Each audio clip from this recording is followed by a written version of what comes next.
Sir आपने एक दिन एक रचना पूछी थी, एक और अजनबी। हाँ, एक और अजनबी किसका है? मिथिला गर्ग का नाटक है। ठीक, बहुत अच्छा, मिथिला गर्ग का ही है। एक एक और अजनबी। देखिए, आज हमको देखना है एक नाटक, ठीक है, जो भारतेंदु हरिश्चंद्र का है। हमने अंधेर नगरी देख लिया है, भारत दुर्दशा देखेंगे, ठीक है। और इधर जो है एग्जाम लगने वाला है, हमको लग रहा है कि शायद 18 या 20 के बाद है एग्जाम, ठीक है।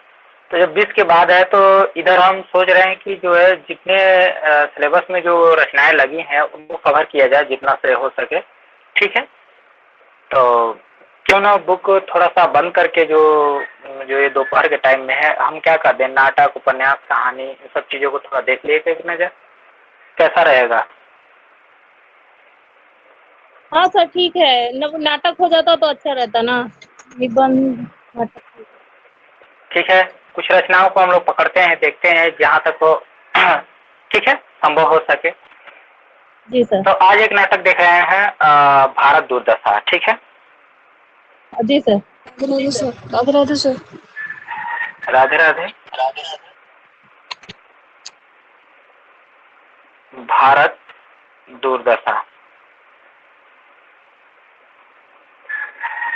ये कोई जरूरी नहीं कि केवल ये जानेंगे तो आप नेट जारक ही देंगे, और नेट जारक तो आप देंगे ही देंगे। ये हर चीज में आपको जो है नाटक पे पकड़ होनी चाहिए, यहाँ से कथन, यहाँ से पंक्तियां जो है वो किसी एग्जाम में भी आ सकता है, कोई जरूरी नहीं कि बस नेट जारक में ही आएगा। नेट जारक तो स्पेशली हो जाता है इसके लिए, ठीक है, या असिस्टेंट प्रोफेसर भी स्पेशली हो जाता है, लेकिन इससे कथन, इसके विचार, इसके बारे में क्या कोई कहा है, ठीक है, तो इससे संबंधित प्रश्न हर जगह आते हैं, ऐसी बात नहीं।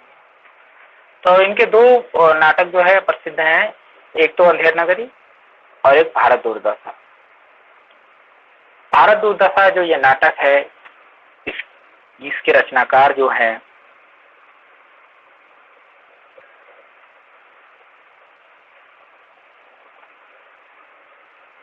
इसके रचनाकार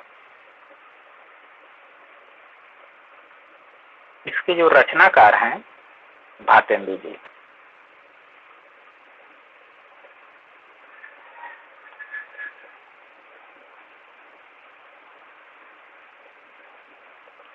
तो भारतेंदु हरिश्चंद्र इसके क्या है, रचनाकार हैं। और इसका रचना काल अगर देखें, रचना काल कब ये प्रकाशित हुई, तो रचना काल की अगर हम बात करें तो इसका रचना काल है 1880 ईस्वी। इसका रचना काल क्या है, 1880 ईस्वी। लेकिन भारतेंदु हरिश्चंद्र जी के अनुसार अगर इसे देखा जाए, भारतेंदु हरिश्चंद्र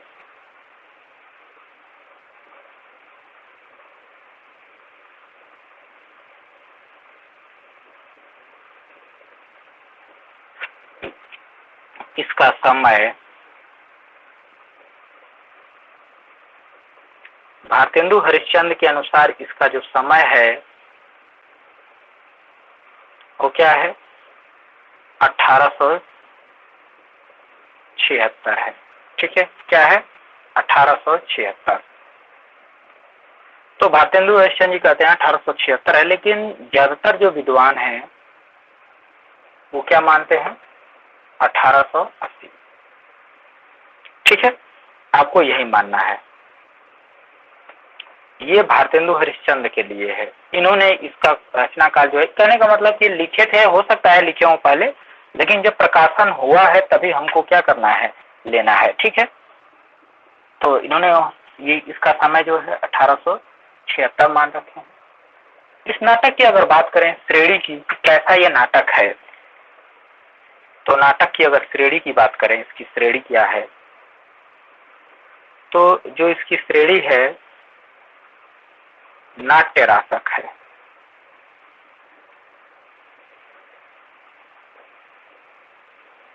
इसकी जो श्रेणी है वो क्या है, नाट्य रासक है।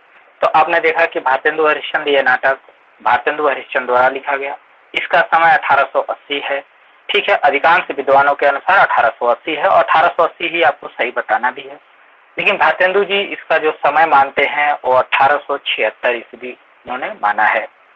श्रेणी की अगर बात करें तो ये नाट्य रासक है। ये कैसा नाटक है? तो नाट्य रासक है। ठीक है, चलिए आगे देखते हैं। इसमें कुल अंक की बात करें, कितने अंक है इसमें, तो इसमें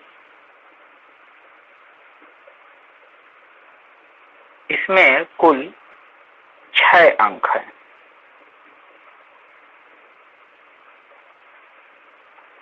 इसमें कुल 6 अंक है। ये इसमें क्या है? कुल 6 अंक है। अंकों की अगर बात करें कि 6 अंकों का नाम क्या है, कौन कौन है ये 6 अंक, तो पहला अंक प्रथम अंक। जो प्रथम अंक है इसका नाम है विधि। विधि जो है वो प्रथम अंक है। द्वितीय अंक की बात करें, द्वितीय अंक की बात करें तो ये शमशान है। द्वितीय अंक क्या है? शमशान है, क्योंकि अंधेर नगरी में भी एक शमशान था। तीसरा अंक की अगर बात करें, तृतीय अंक,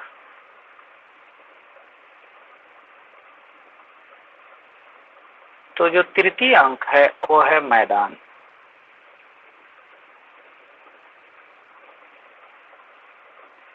चतुर्थ अंक की बात करें,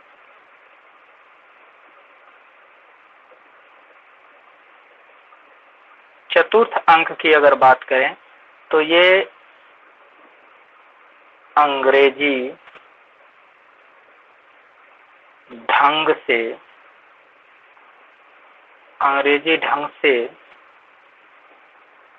सजा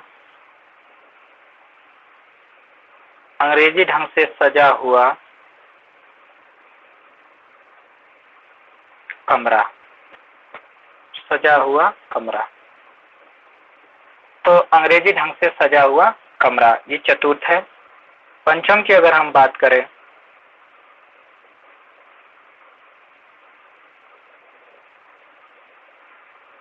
अगर पंचम अंक की बात करें तो यह है किताब खाना।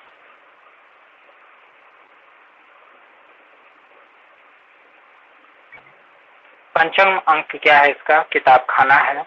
और इसका जो छठा अंक है, षष्ठ अंक, जो इसका षष्ठ अंक है वो गंभीर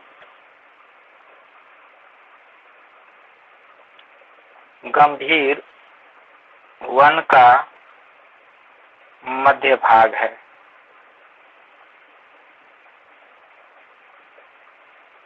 ठीक है, गंभीर वन का मध्य भाग। तो इसमें देख सकते हैं कुल 6 अंक है। प्रश्न बन सकता है इसमें कुल कितने अंक है? 6 अंक है। कभी कभी पूछ सकता है कि शमशान जो है वो किस अंक में है, तो द्वितीय अंक में। ठीक है, तो विधि प्रथम अंक में विधि है, द्वितीय अंक में शमशान है, तृतीय अंक का नाम क्या है? मैदान है। चतुर्थ अंक क्या है? तो चतुर्थ अंक जो है वो अंग्रेजी ढंग से एक सजा हुआ कमरा है, दिखाया गया है। और पंचम अंक में क्या है? तो किताब खाना है। और षष्ठ अंक क्या है? तो गंभीर वन का मध्य भाग है। ठीक है, ये हमारे क्या है? अंक है। ये जब नाटक शुरू होता है, क्योंकि अंधेर नगरी जब शुरू होता है तो उसमें मंगलाचरण नहीं होता है। मंगलाचरण का मतलब किसी के जैसे कोई भी कार्य शुरू करते हैं तो उसमें कोई बाधा ना हो, इसलिए हम मंगलाचरण करते हैं। ठीक है, गुणगान करते हैं देवी देवताओं का, तो वही मंगलाचरण हो गया। तो इसमें मंगलाचरण है। ठीक है, इसमें क्या है? मंगलाचरण है। किसका मंगलाचरण है? मंगलाचरण में किसकी प्रार्थना की गई है? सर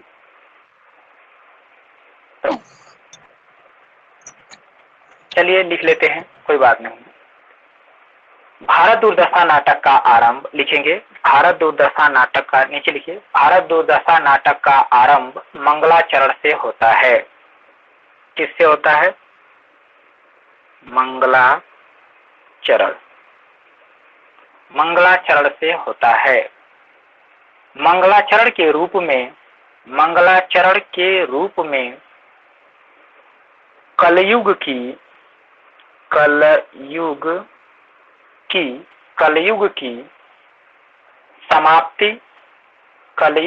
समाप्ति तथा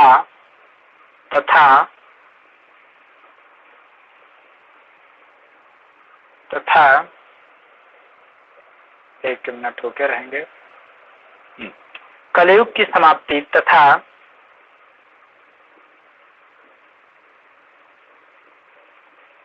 सतयुग पे नहीं चल रही है, 1 मिनट रुक जाएंगे।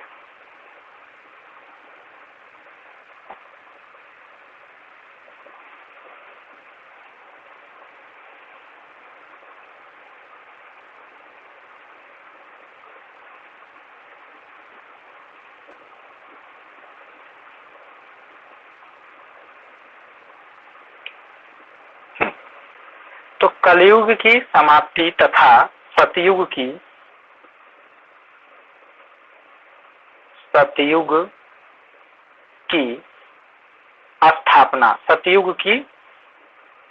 स्थापना सतयुग की स्थापना के लिए कृष्ण से अवतार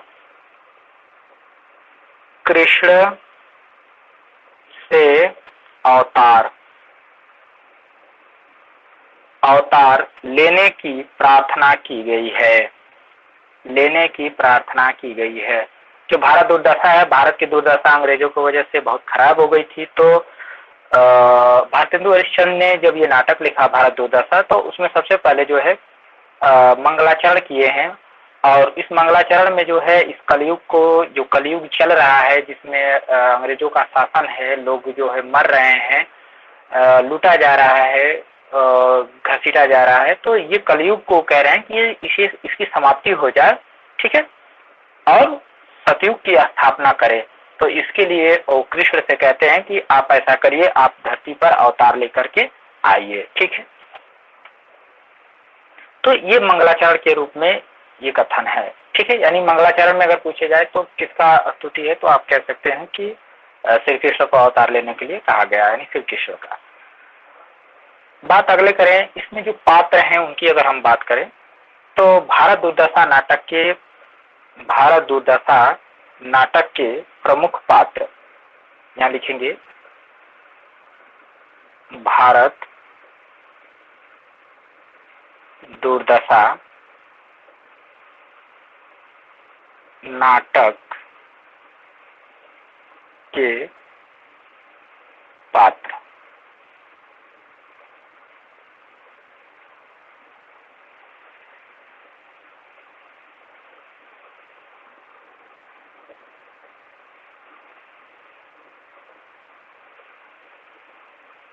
ठीक है, तो भारत दुर्दशा नाटक के पात्र, इसमें कुल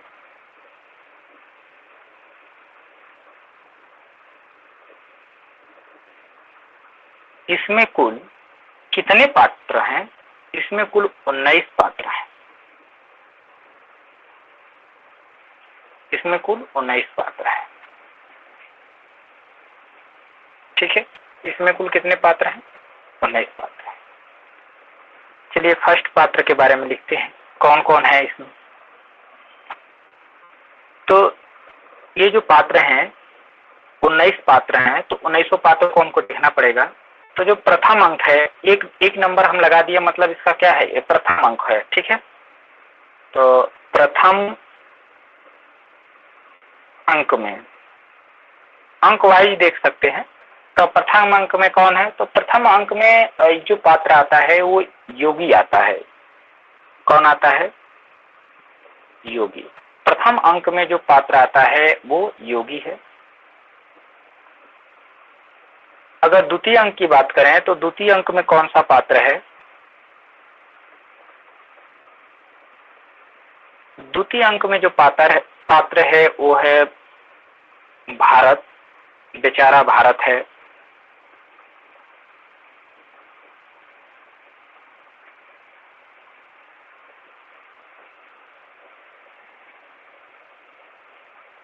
ठीक है।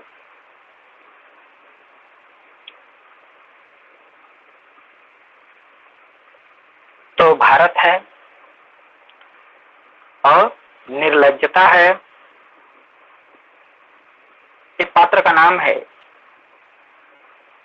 निर्लज्जता है, भारत है, निर्लज्जता है और आशा है। कौन है? आशा। एक मिनट, इसको हटाते हैं, नहीं दिखेगा यहाँ लिख देते हैं, आशा है। ये द्वितीय अंक में पात्र है। कौन? भारत है, निर्लज्जता है और आशा है। तो यहाँ देखिए योगी एक पात्र है जो प्रथम अंक में आ जाता है, फिर जब द्वितीय अंक शुरू होता है तो उसमें भारत आ जाता है, निर्लज्जता और आशा आती है। आगे देखते हैं, जब तृतीय अंक स्टार्ट होता है,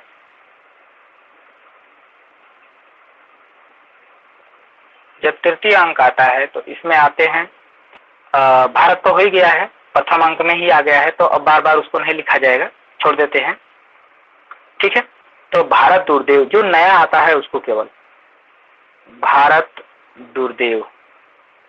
ये भारत दुर्देव जो है ये गुंडा है, एक प्रकार से समझ सकते हैं, राक्षस है जो भारत को विनाश करने के लिए आया है। तो भारत दुर्देव आता है और कौन आता है इसके साथ? तो आती है सत्यानाश।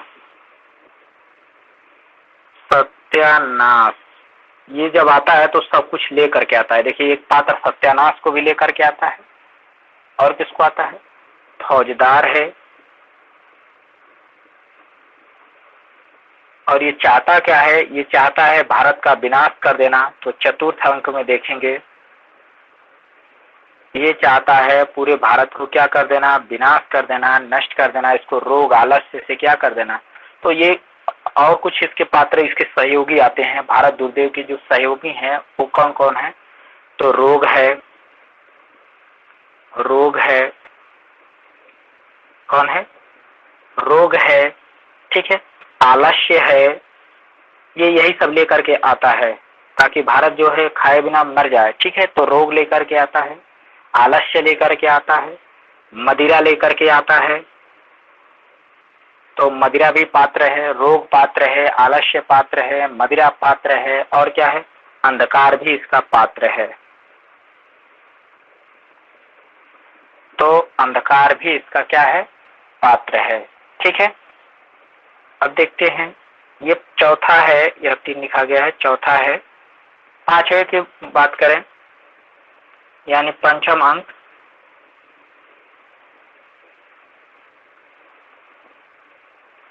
पंचम अंक।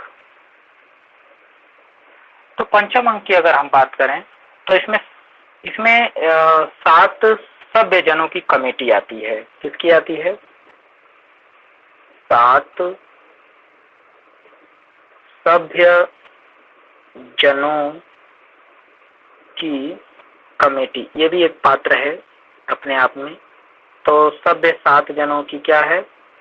कमेटी है।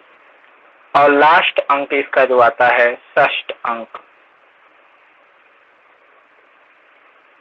जो षष्ठ अंक आता है वो बेचारा भारत भाग्य आता है। भारत का भाग्य, ये एक पात्र है, भारत भाग्य। और अंत में ये आत्महत्या कर लेता है। कौन? भारत भाग्य। भारत मूर्छित होकर गिर चुका है, यानी भारत दुर्देव ने जो है रोग, आलस्य, मदिरा, अंधकार ला करके इतना पाट दिया कि पूरा भारत जो है क्या हो गया? मूर्छित हो जाता है। और उसको जगाने के लिए जो है भारत भाग्य आता है, जो असफल रहता है, जगा नहीं पाता है, और इसलिए वो आत्महत्या कर लेता है। तो ये भारत भाग्य जो है षष्ठ पात्र में, षष्ठम अंक में आता है, लास्ट में, ठीक है।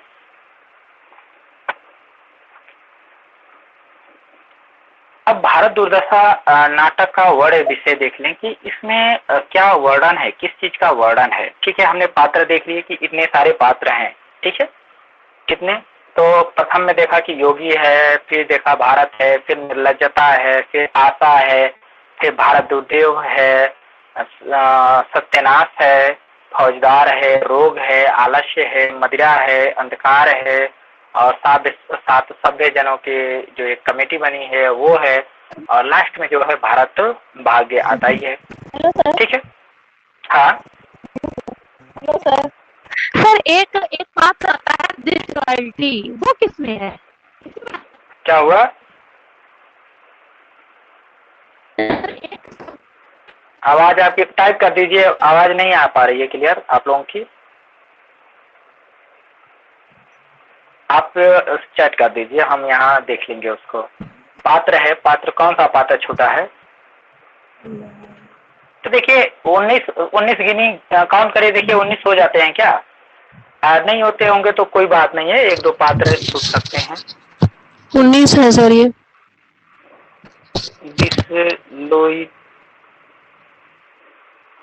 ये कौन सा पात्र आ गया इसमें? इसमें पात्र ये नहीं है।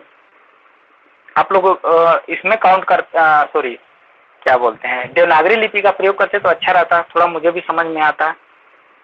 क्योंकि इसमें होता ये है कि आप लिखते तो सही है, लेकिन कहने का मतलब कि जो जो इंग्लिश वर्ड होता है ये कई तरीके से लिखी जाती है, कई तरीके से समझ ली जाती है। ठीक है, अंतर आ जाता है।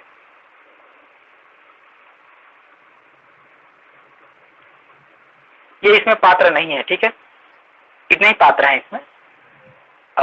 योगी, भारत, निर्लज्जता, आशा, भारत दुर्देव, सत्यानाश और फौजदार, रोग, आलस्य, मदिरा, अंधकार और सात सब जनों की कमेटी और फिर भारत तो भाग्य। ठीक है, तो इतने ही आते हैं। अच्छा, डिसलॉयल्टी इसमें नहीं है, डिसलॉयल्टी। ठीक है, देखेंगे किसमें है, इसमें नहीं है। हाँ, इसमें ये पात्र नहीं है। इसमें है, इसमें नहीं होगा। चलिए हम देख लेंगे इसमें है कि नहीं है। वैसे इतने ही पात्र हैं। ठीक है, जिसमें हम लिखा है। हो सकता है एक दो पात्र 19 अगर नहीं होंगे, 19 अगर पूरा नहीं हो रहे होंगे तो हो सकता है एक दो पात्र जो छोटे। Hello sir. Hello hello. हाँ, आवाज जा रही है? आ रही आ रही।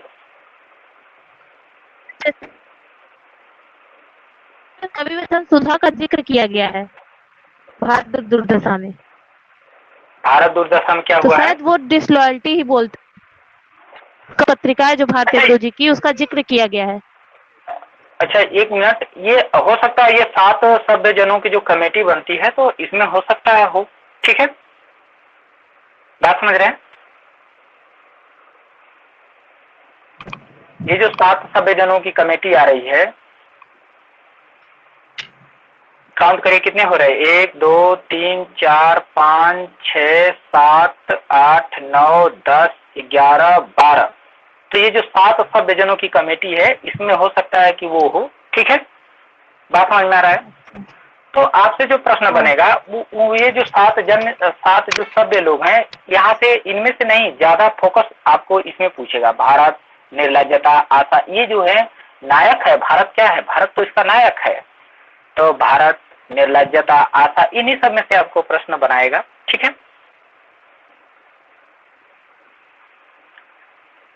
चलिए आगे देखते हैं। भारत दुर्दशा नाटक का वर्ण विषय क्या? इसका वर्ण विषय है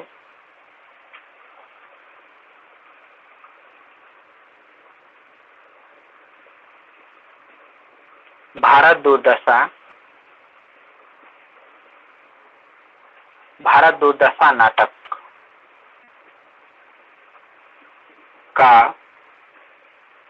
वर्ण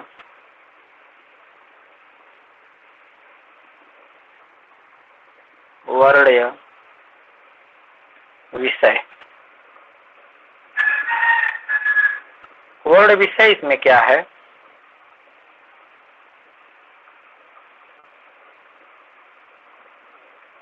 इसको देखेंगे तो लिखेंगे पहला। अब इसमें वर्णन देख लीजिए, किसका किसका वर्णन है, क्या वर्णन है। तो प्रथम अंक में क्या वर्णित किया गया है?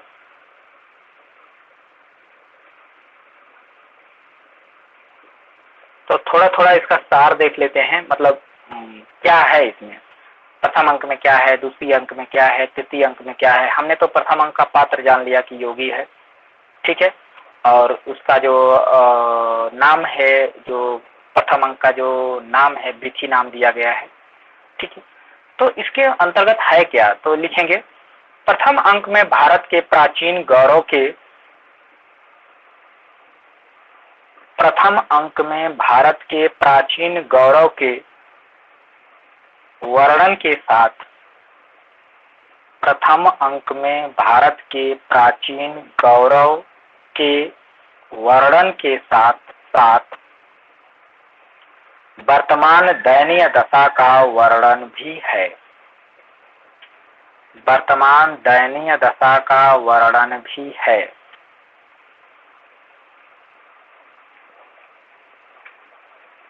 तो जो योगी है वो जो है दिखाता है भारत को, प्राचीन भारत को दिखाता है, मतलब उसके बारे में कुछ कहता है, उसका जिक्र करता है, फिर उसके बाद वर्तमान स्थिति का क्या करता है, जिक्र करने लगता है। कौन? योगी। प्रथम अंक में वही है तो वही कुछ बोलेगा, जो भी कहेगा वही करेगा।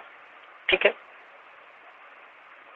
तो क्या करता है, भारत के प्राचीन गौरव का बखान करता है, गौरव का वर्णन करता है कि भारत ऐसा था, इतना था, समृद्ध था, संपूर्ण देश को चलाता था, जो भी वो वर्णन किया हो, जो वास्तविकता रही हो। फिर उसके बाद जो है वर्तमान स्थिति का वर्णन कर देता है। वर्तमान स्थिति यानी कि ये कब लिखा गया, 1880 में लिखा गया। 1880 में अंग्रेजों का शासन चल रहा है, तो लूटपाट मार जो भी है, कर्ज से दबे लोग, कैसे उनको क्या किया जाता है, तो इस सब चीजों का भी जिक्र किया गया होगा। ठीक है, यानी वर्तमान स्थिति का वर्णन। उसके आगे देखिए दूसरा अंक, देखिए दूसरा लिखिए आप, ये तो प्रथम हो गया ना, दूसरा देखिए द्वितीय अंक में भारत के मुख से, द्वितीय अंक में भारत के मुख से, मुख मतलब मुंह, भारत के मुख से, भारत पात्र है ना, तो कुछ कहेगा, उसका मुंह होगा ही करे। तो द्वितीय अंक में भारत के मुख से भारत की दीन दशा, भारत मतलब भारत, भारत देश, भारत की दीन दशा, भारत की दीन दशा,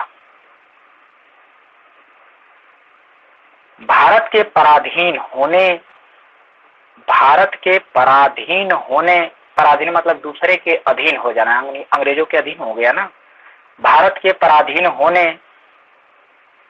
एवं मूर्छित होने का वर्णन है, एवं मूर्छित होने का वर्णन है। यहाँ भारत क्या हो जाता है, मूर्छित हो जाता है।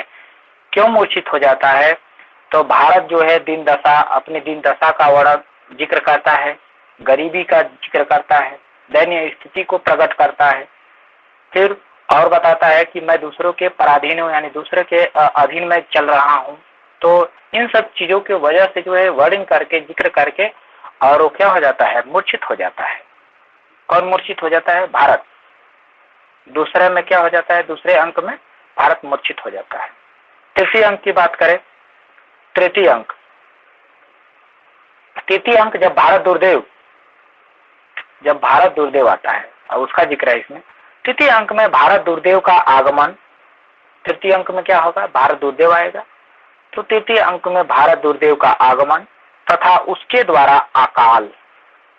अब वो आता है तो क्या क्या लेकर के आता है, वो तो ठान ही लिया है ना कि भारत को दम नाश कर देना है, तो क्या क्या लेकर के आता है, अकाल, उसके द्वारा अकाल, आलस्य, रोग, टैक्स आदि। क्या क्या? अकाल, आलस्य, अकाल, आलस्य, रोग, टैक्स आदि आदि के माध्यम से भारत को भूखों मारने का संकल्प करना, भूखों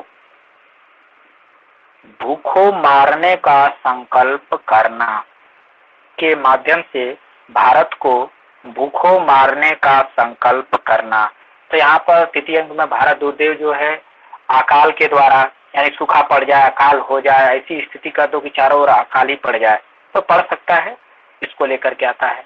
आलस से छा जाए चारों ओर, आलस्य कैसे छा जाएगा? आलस्य ऐसे छा जाएगा कि आप जितना वो मेहनत करे उससे ज्यादा टेक्स्ट के रूप में वो सुन ले, उससे ले उसके पास कुछ बचे ही ना, तो उसके अंदर आलस आ जाएगा कि इतना मेहनत करके क्या करेंगे जब कुछ मिलेगा ही नहीं, तो आलस से एक आया नहीं लगेगा। ठीक है, क्योंकि मेहनत ही क्यों जाएगी, आलसी बनेगा वो, फायदा कुछ नहीं दिखेगा। रोग ला देना, तो ऐसे ऐसे कार्य करो जिससे चारों ओर रोग छा जाए यानी मर जाए। टैक्स लाद दो जितना हो सके। तो ये तमाम चीजों को क्या करता है, लेकर के आता है। ठीक है, और उसने कसम खाता है या संकल्प लेता है कि भारत को क्या कर देना है, भूखों मार देना है। ठीक है, चतुर्थ अंक की अगर बात करें, चतुर्थ अंक देखेंगे चौथे नंबर में, चतुर्थ अंक में लिखेंगे, चतुर्थ अंक में भारत दुर्देव द्वारा, चतुर्थ अंक में भारत दुर्देव द्वारा अतिवृष्टि, अतिवृष्टि, अतिवृष्टि, मदिरा, मदिरा, अंधकार,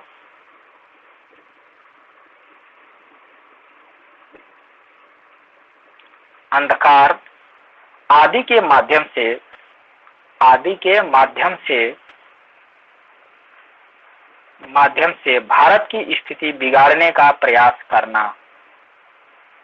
अतिवृष्टि, मदिरा, अंधकार के माध्यम से भारत की स्थिति बिगाड़ने का प्रयास करना। यहाँ पे भारत दुर्देव क्या करता है, अतिवृष्टि के माध्यम से, मदिरा के माध्यम से और अंधकार के माध्यम से क्या करता है कि भारत की स्थिति को डैमेज कर देता है, यानी बिगाड़ने का प्रयास करता है इसमें। ठीक है, पांचवें अंक की अगर बात करें, पांचवें अंक में क्या है, तो भारत दुर्दशा के पंचम अंक में लिखेंगे, भारत दुर्दशा के पंचम अंक, भारत दुर्दशा के पंचम अंक को पंचम अंक में आपको पता है ना क्या आता है, 7 सभ्य लोग आते हैं, 7 सभ्य जनों की कमेटी आती है। ठीक है, तो इसको लिखेंगे, भारत दुर्दशा के पंचम अंक को डॉक्टर बच्चन सिंह ने क्या कहा, डॉक्टर बच्चन सिंह ने क्या कहा, तो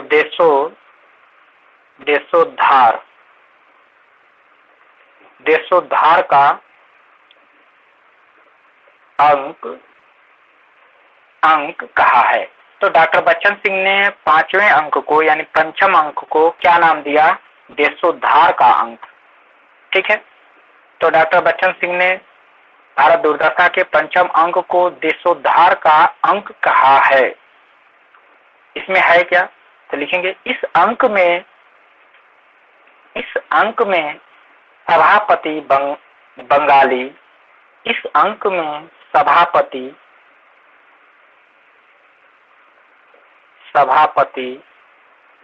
बंगाली, मराठी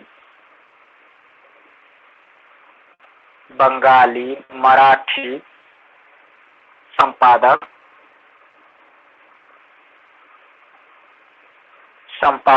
तथा कवि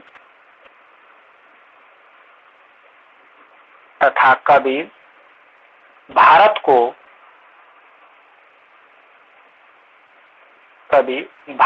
को दुर्दशा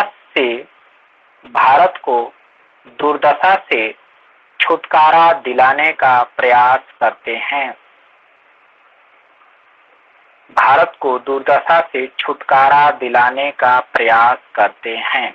इसमें ये सभापति क्या करती है, ये जो 7 सभ्य जनों की जो कमेटी बनी है, जो आई है, इसमें ये भारत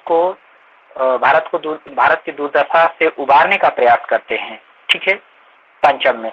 और लास्ट जो छठा अंक में, तो जो भारत मूर्छित हो गया है उसको जगाने के लिए भाग्य आता है, भारत भाग्य आता है। ठीक है, तो इसको लिखेंगे, षष्ठ अंक में भारत भाग्य,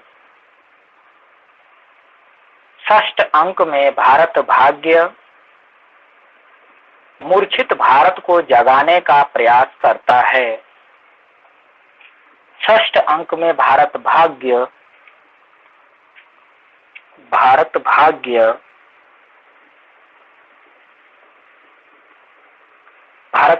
मूर्छित भारत को, किसको? मूर्छित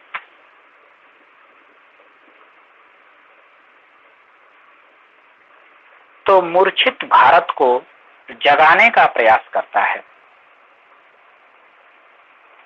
किंतु इतना अंग्रेजों ने उसको लूट लिया, भारत दुर्देव ने इतना लूटा, सब कुछ तरह से ताश नाश कर दिया कि भारत मूर्छित होकर गिर पड़ा है और वो जो है भारत भाग्य उसे जगाने में असफल रहता है। ठीक है, तो यहाँ लिखेंगे किंतु असफल रहने पर, अब जगाने का प्रयास करता है लेकिन असफल हो जाता है, जगा नहीं पाता है। किंतु असफल रहने पर आत्महत्या कर लेता है। क्या कर लेता है? ये भारत भाग्य क्या कर लेता है? तो भारत भाग्य जो है आत्महत्या कर लेता है, क्योंकि भारत को जगा नहीं पाता है। ठीक है, तो भारत भाग्य क्या कर लेता है? आत्महत्या कर लेता है। ठीक है,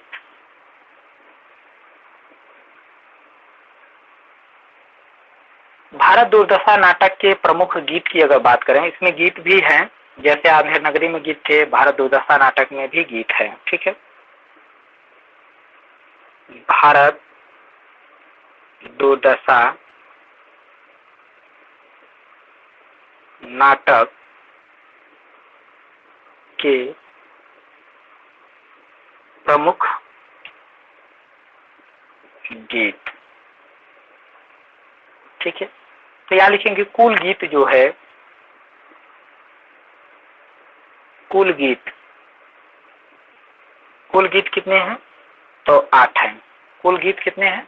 8। कुल गीत इसमें कितने हैं? 8 है। पहले गीत को आएंगे। पहला गीत जो है योगी गाता है, पहले ही अंक में गाता है, क्या है? रोआ हूँ सब मिलके आवा, रोआ हूँ सब मिली के आवा हूँ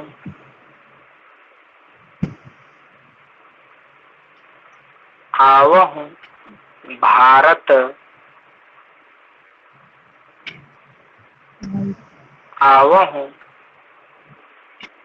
भारत भाई। ठीक है, आवा हूँ भारत भाई। इसकी दूसरी लाइन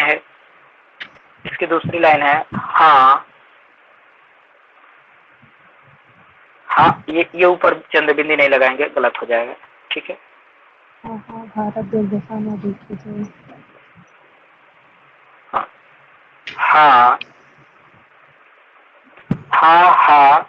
भारत दुर्दशा देखी न जाई। तब ना देखी जाए।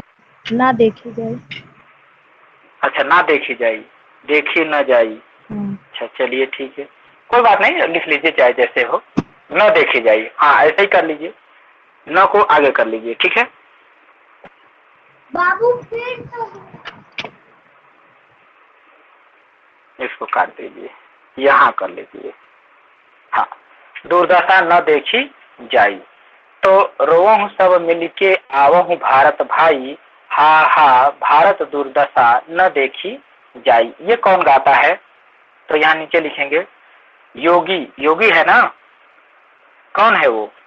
प्रथम अंक में योगी है, तो वही गाता है। लिखेंगे योगी द्वारा प्रथम अंक में गाया गया,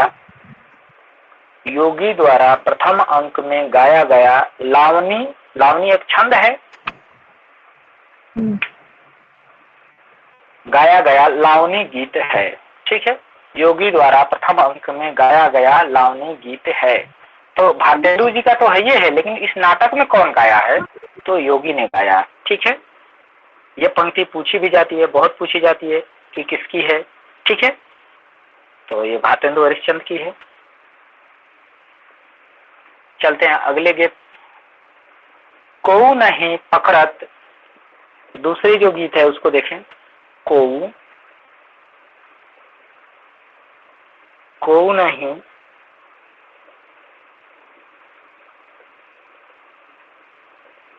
कोऊ नहीं पकड़त मेरो हाथ,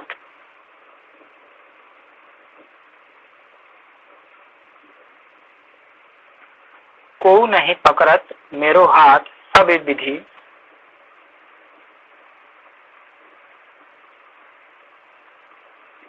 सब विधि दुख, सब विधि दुख सागर से सागर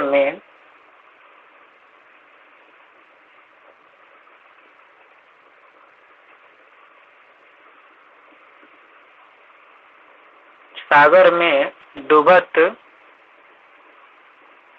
धाय उबारो नाथ,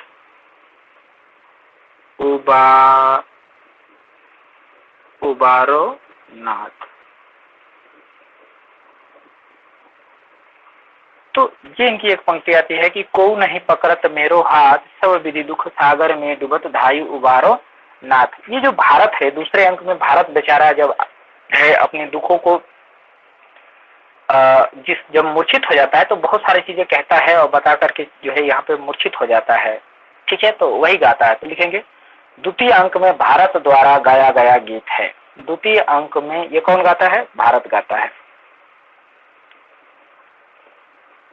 सॉरी, द्वितीय अंक में कौन गाता है? भारत गाता है। तो यहाँ द्वितीय अंक में भारत द्वारा गाया गया गीत है। ठीक है। हाँ सर, एक चीज और बोल रहे थे। आवाज जा रही है? हाँ, आवाज आ रही है। सर, जैसे एक बहुत प्रसिद्ध है भारतेंदु का गीत, वो इसमें प्रथम अंक में योगी द्वारा ही गाया गया है। अंग्रेज राज सुख समाज सबे साझे सब भारी, पै धन विदेश चली जात ये अति ख्वारी। इसी हाँ, उसी में है जो वो जो प्रथम रोह मिली जो है ना, उसी गीत में है। ठीक है, बात समझ रहे हैं? अच्छा। हाँ, तो वो गीत का बोल ही तो लिखेंगे ना, उसमें 8 ही गीत है। बात समझ रहे हैं ना? वो जो है उसी में शामिल है। ठीक है, चलिए तीसरी जो गीत है, अरे उपजा ईश्वर, अरे उपजा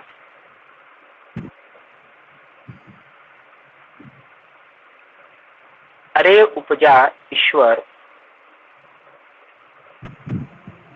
कोप से कौन उपजा है? भारत दुर्दशा उपजा है ना। तो सॉरी, दुर्दशा कह रहे हैं, भारत दुर्देव। अरे उपजा ईश्वर कोप से, यानी जब ईश्वर क्रोध हुए तो इसका जन्म हुआ होगा। किसका? अंग्रेजों का। औ आया भारत बीच, आया भारत बीच। अरे उपजा ईश्वर कोप से और आया भारत बीच, ये कौन गाता है पता है? दुर्देव कहता है, अपने आप को अपना बखान करता है कि मैं ईश्वर के कोप से पैदा हुआ और भारत के बीच क्या हुआ? आया हूं। बात समझ गए? तो इसको लिखेंगे भारत दुर्देव तृतीय अंक में गाता है। कौन गाता है? भारत दुर्देव।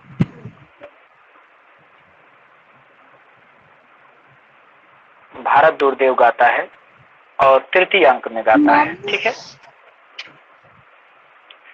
चौथे अंक की अगर बात करें, सॉरी चौथे गीत की, तो जगत सब मानत मेरी आन, जगत सब मानत मेरी आन, ये एक गीत आती है, जगत सब मानत मेरी आन। तो ये जो गीत है रोग गाता है। रोग कौन गाता है? रोग। तो इसको लिखेंगे चतुर्थ अंक में रोग गाता है। चतुर्थ अंक में रोग है ना, तो चतुर्थ अंक में क्या कौन गाता है? रोग, जो बीमारी है यानी रोग, वही इसको क्या करता है? गाता है।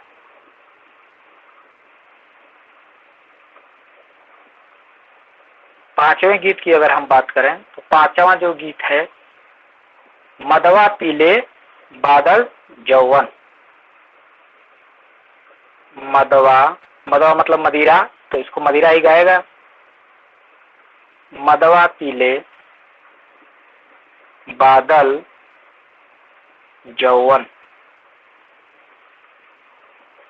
तो मदवा पीले बादल जौवन, तो ये जो है मदिरा गाती है, इसको लिख सकते हैं कौन गाती है? मदिरा।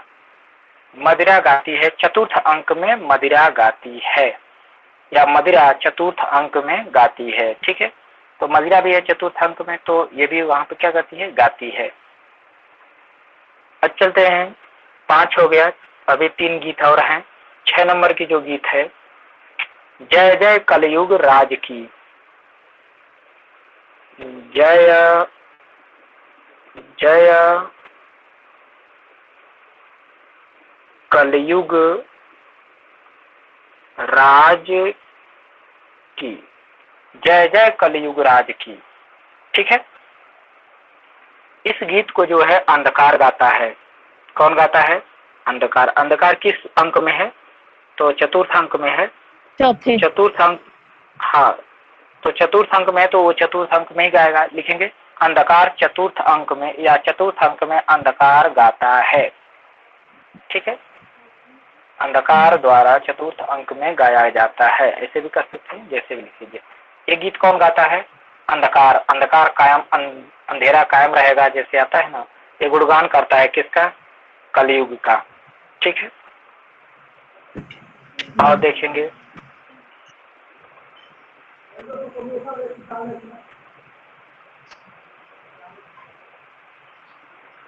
जो 7वीं जो गीत है उसको देखते हैं, निहचे भारत को अवनाश।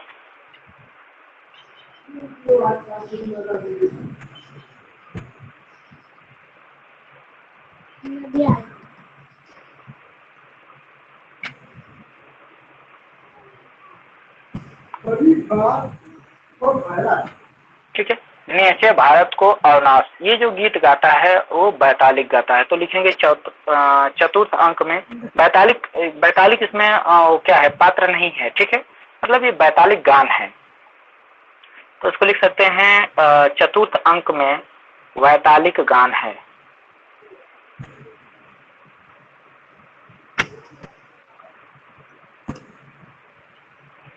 ठीक है, चतुर्थ अंक में क्या है? ये वैतालिक गान है, निहचे भारत को अब नाश। अब 8वां अंक में एक गीत आती है, 8वीं गीत, और ये 6ष्टम अंक में आता है लास्ट में, जागो रे। अब ये भारत भाग्य जगाता है कि जागो रे जागो भाई।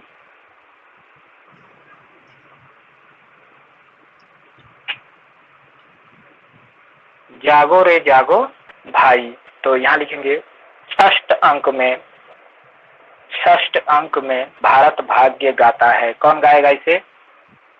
इसे कौन गाएगा? भारत भाग्य। और असफल रह जाता है, नहीं जगा पाता है, और जब नहीं जगा पाता है तो आत्महत्या कर लेता है। ठीक है, अब देखेंगे, ये हो गया। आगे देखेंगे भारत दुर्दशा नाटक के बारे में कुछ विशेष तथ्य। ठीक है, इसे लिखेंगे भारत दुर्दशा नाटक के बारे में विशेष तथ्य।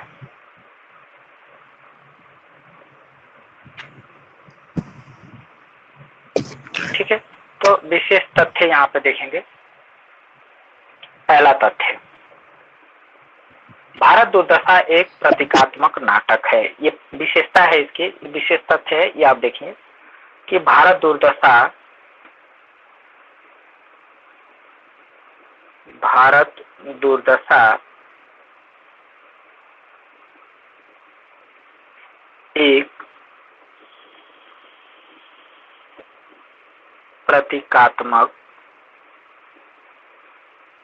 एक प्रतीकात्मक नाटक है। कैसा नाटक है? तो प्रतीकात्मक नाटक है, जो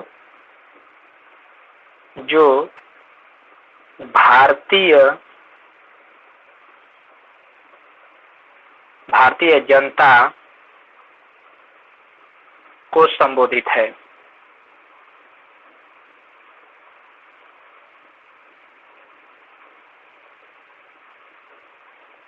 आलस्य मतलब भारत के आलसियों का प्रतीक हो गया। भारत मतलब पूरे भारतवासियों का प्रतीक हो गया। ठीक है। और क्या हो गया? मदवा जो है, मदिरा पी के जो लस्त रहते हैं नशा में, तो वो उनके लिए वो प्रतीक बन के आया है। तो कहने का मतलब वो एक एक नाम है, लेकिन पूरे भारतवासियों के लिए वो प्रतीक के रूप में है। ठीक है। और अंत में भारत भाग्य, यानी नवयुवक जो आते हैं, युवा पीढ़ी जो आती है, जो कोशिश करती है उसे जगाने की और नहीं जगा पाती है। ठीक है, बात समझ गए? कुछ लोग आते हैं जो इसे जगाने की चेष्टा रखते हैं और नहीं जगा पाते हैं, आत्महत्या कर लेते हैं।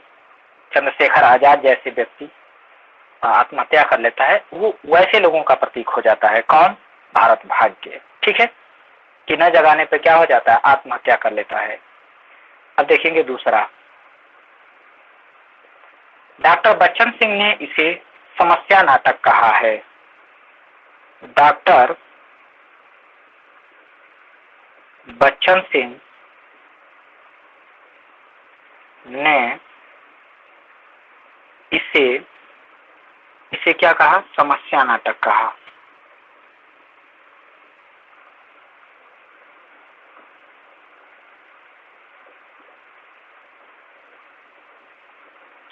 तो डॉक्टर बच्चन सिंह ने इसे समस्या नाटक कहा है। भारत दुर्दशा एक प्रतीकात्मक नाटक है जो भारतीय जनता को संबोधित है, और डॉक्टर बच्चन सिंह ने इसे क्या कहा है? समस्या नाटक कहा है। आगे देखते हैं तीसरा कथन या तीसरा तथ्य। भारतेंदु हरिश्चंद्र ने इसे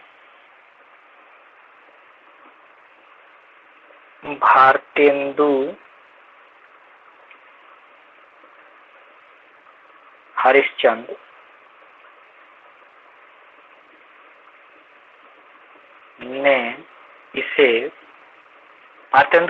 ने इसे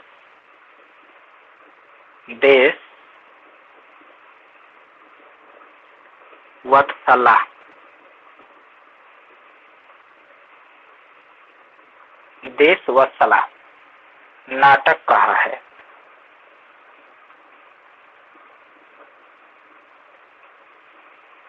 भारतेंदु हरिश्चंद्र ने इसे देश वत्सला नाटक कहा है। ठीक है। दशरथ ओझा ने इसे प्रतीकात्मक नाटक कहा है। चौथा लिख लेंगे, प्रतीकात्मक नाटक किसने कहा? तो दशरथ ओझा।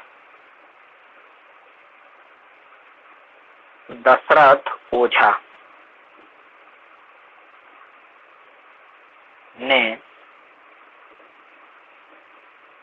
इसे प्रतीकात्मक नाटक कहा है। तो दशरथ ओझा ने इसे क्या कहा? प्रतीकात्मक नाटक कहा है। पांचवा तथ्य देखेंगे, हिंदी साहित्य में एक कथन है, हिंदी साहित्य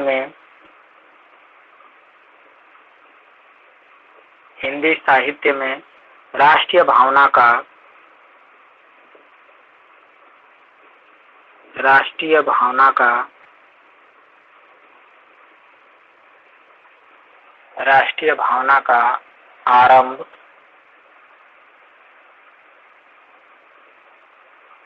आरंभ भारत दुर्दशा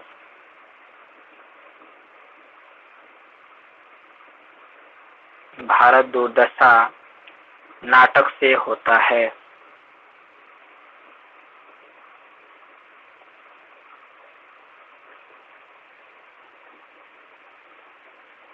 ये कथन किसका है? तो ये किसने कहा? तो श्याम सुंदर दास। ये जो कथन है श्याम सुंदर दास का है कि हिंदी साहित्य में राष्ट्रीय भावना का आरंभ भारत दुर्दशा नाटक से होता है। ये बात किसने कहा? श्याम सुंदर दास ने। 7 नंबर की अगर हम बात करें,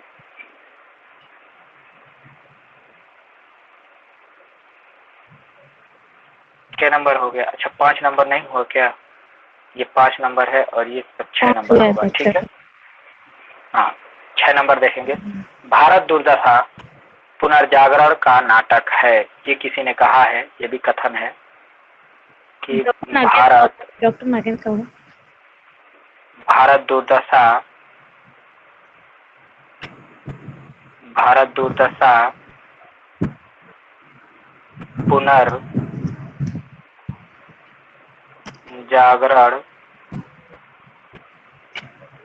पुनर्जागरण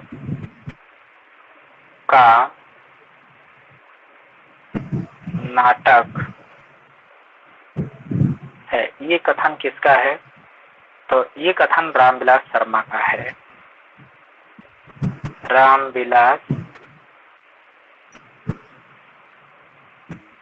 रामविलास शर्मा। ठीक है, ये कथन किसका है? रामविलास शर्मा का। 7वां कथन देखेंगे 7 नंबर पर। भारत दुर्दशा नाटक में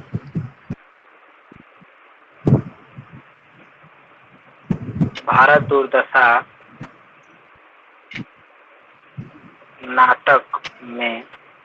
दुर्दशा नाटक में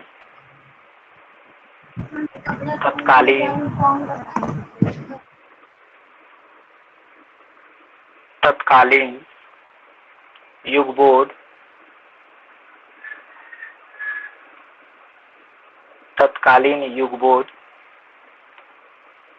अपने यथार्थ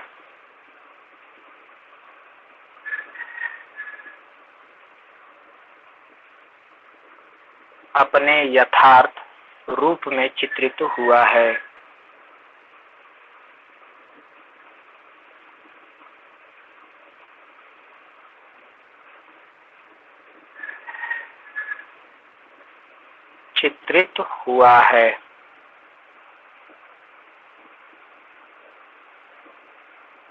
ठीक है, ये भी किसी का कथन है।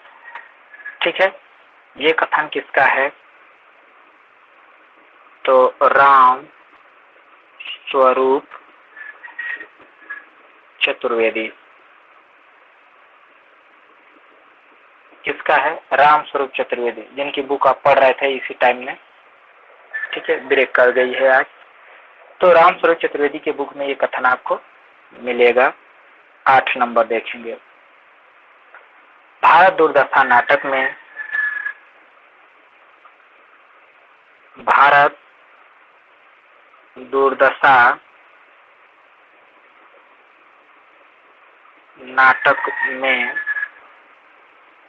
पाश्चात्य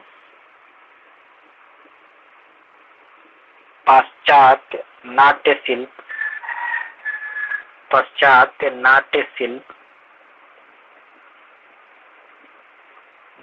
शिल्प को अपनाया गया है।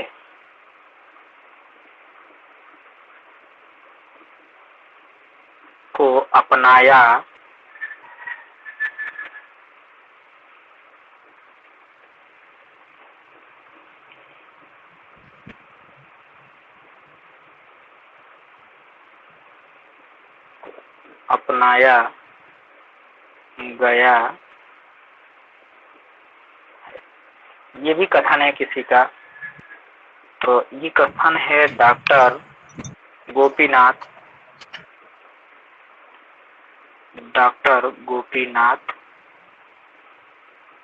तिवारी। डॉक्टर गोपीनाथ तिवारी का। ठीक है, डॉक्टर गोपीनाथ तिवारी का ये कथन है। और एक और कथन है, इसे भी आप लिख लेंगे 9 नंबर का। कथन नहीं है, ऐसे लिख लीजिए। भारत दुर्दशा नाटक, भारत दुर्दशा नाटक ये तथ्य है, भारत दुर्दशा नाटक करोड़ करोड़ रस, भारत दुर्दशा नाटक करोड़ रस प्रधान नाटक है।